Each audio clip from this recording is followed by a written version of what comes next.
के लिए बुलाया था ना, तो अब तुम जगह दो। तुम्हें क्या लगता है मैं तुम्हें फिर से अपने कमरे में आने दूंगी? तो और मैं कहाँ जाऊंगा? मुझे नहीं पता। अनन्या ने दरवाजा बंद किया और दूसरी तरफ से चिल्लाते हुए बोली, नौकरों की जगह मालिकों के कमरों में नहीं, घर के स्टोर रूम में होती है।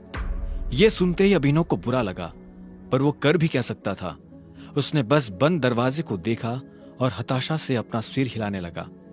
उसे पता था कि उसे बाकी कमरों में भी कोई जगह नहीं मिलने वाली है, इसलिए जहां इस घर के नौकर सोया करते थे, अभिनव वहां चला गया। वहां उसे किस्मत से एक बिस्तर खाली मिला और अभिनव उस पर जाकर सो गया। अभिनव को कब नींद लगी और कब सुबह हो गई उसे पता ही नहीं चला। वो जल्द से जल्द तैयार हुआ और AK प्राइवेट लिमिटेड पहुंच गया। जैसे ही वो कैब से बाहर निकला तो सबसे पहले उसकी नजर सनी पर पड़ी। सनी ने भी उसे देखा और चालाकी से मुस्कुराते हुए बोला, आहा, देखो जरा कौन आया है, सिक्योरिटी। वो अभिनव को अंदर नहीं आने देना चाहता था। सनी की एक आवाज पर सिक्योरिटी वाले वहां आकर खड़े हो गए। वो अकरम को फोन मिलाने वाला था, पर इससे पहले कि वो अकरम को फोन मिला पाता, इतने में एक सुंदर सी लड़की काली स्कर्ट और सफेद शर्ट में उसकी तरफ चली आ रही थी। उसने आते ही सिक्योरिटी वालों से कहा, तुम लोग जा सकते हो, ये मेरे साथ है। इतना कहकर उसने अभिनव की तरफ देखा। ये देख सनी के होश उड़ गए। उस दिन पार्टी में और अब यहाँ भी अभिनव ने सनी को गलत साबित कर दिया था। इससे पहले कि वो कुछ कह पाता, अकरम की सेक्रेटरी जेनी ने उसे शांत रहने का इशारा कर दिया था। अभिनव को सनी के चेहरे पर छाया मातम देखकर काफी खुशी हो रही थी। वो मुस्कुराया और जेनी के साथ निकल गया। आपको अकरम ने बताया कि मैं यहाँ क्यों आया हूँ? ये सुनते ही जेनी के कान खड़े हो गए।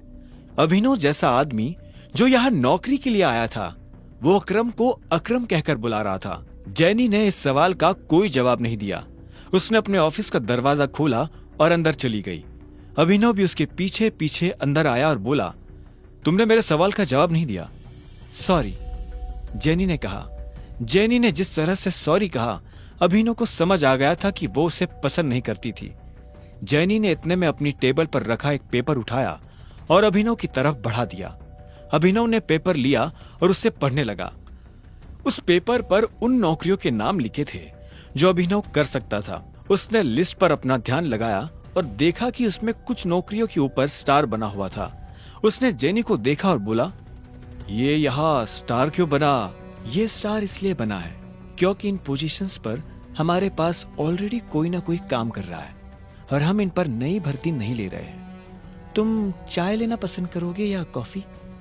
मैं मैनेजर बनना पसंद करूंगा।